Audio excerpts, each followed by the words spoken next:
یہ آزمائش تو کچھ دیر کے لیے ہے، پھر ہوگا وہی جو تمہاری دعاؤں میں ہے۔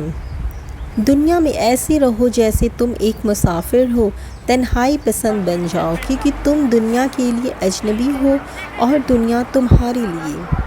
پریشان نہ ہویا کرو، سب کچھ مل جاتا ہے جب اس دل کو اللہ مل جاتا ہے۔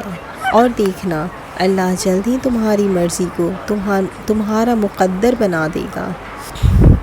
جب کبھی خون کے رشتے دل دکھائیں تو حضرت یوسف علیہ السلام کو یاد کر لینا، جن کے بھائیوں نے انہیں کنویں میں پھینک دیا تھا۔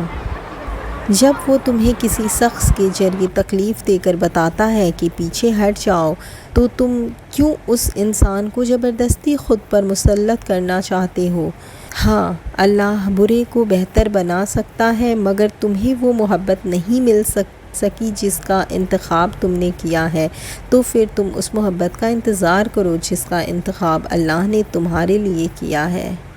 جو چیزیں ہمیں بلا مشقت مل جاتی ہیں نا، جو ہمیں فری میں مل جاتی ہیں، بیٹھے بیٹھے مل جاتی ہیں، ان کی قدر کہاں رہتی ہے ہمیں۔ اسی طرح اللہ کی محبت ہمیں فری نہیں ملتی۔ اگر اللہ کی محبت بھی ہمیں بیٹھے بیٹھے مل جاتی، ہمیں اللہ کی قدر کیا ہونی تھی؟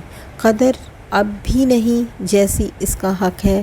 اسی لیے اللہ کی محبت کے لیے ہمیں توڑا جاتا ہے، ریزہ ریزہ کر کے ہمیں توڑا جاتا ہے، دل سے ہر ایک چیز نکالی جاتی ہے جو اللہ کی محبت پہ قبضہ جمائے بیٹھی ہوتی ہے۔ اللہ کی محبت ہمیں ایسی ہی نہیں مل جاتی، ہمیں دنیا کی محبت کا مزہ چکھنا پڑتا ہے، اس میں پل پل چلنا پڑتا ہے، دل خالی کرنا پڑتا ہے، اللہ کے لیے جگہ بنانی پڑتی ہے۔